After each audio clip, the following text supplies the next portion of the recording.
Assalomu alaykum kanalimiz obunachilari. Agarda siz kanalda yangi bo'lsangiz, podpisatsiya va like tugmachasini bosib qo'ying.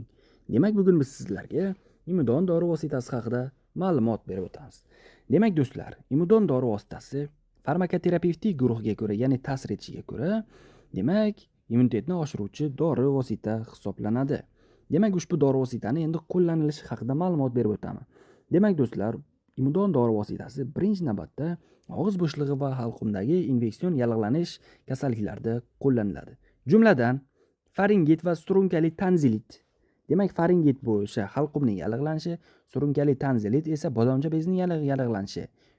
Tanzilitning ikkinchi nomi do'stlar o'zbekchasiga yoki boshqa oddiy xalq tilida angina deymiz. Demak, do'stlar, mana shu angina operatsiyasidan oldingi va keyingi, ya'ni davrlarda qo'llaniladi. Bundan tashqari yuzaki va chuqur parodontoz, parodontit kabi milk kasalliklarida buyuriladi. Bundan tashqari stomatit, ya'ni og'iz bo'shlig'ining yallig'lanishi va glossit tilning yallig'lanishida va do'stlar yarali gingvinitda, og'iz bo'shlig'idagi disbakterioz, ya'ni foydali mikroorganizmlar yetishmaganda va bundan tashqari tish olib tashlangandan keyingi infeksiyalarda qabul qilinadi.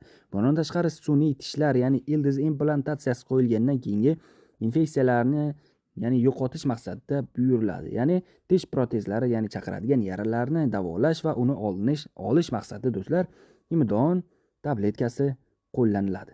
Demak, do'stlar, ushbu dori vositani demak kattalar va 14 yoshdan ya'ni oshgan, ya'ni bolalar har 2 soatda bitta tabletka shimish buyuriladi. Demak, mana shu tepadagi kasalliklar, ya'ni bo'ladigan bo'lsa, demak, tabletkani chaynamaslik kerak. Kuniga 5-6 ta tabletka shimish buyuriladi.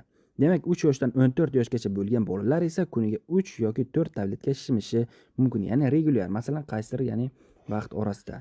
Demak, ushbu dori vositani do'stlar qo'llashdan avval, ya'ni bolalarga pediatr shifokor ko'rigiga borib yoki stomatolog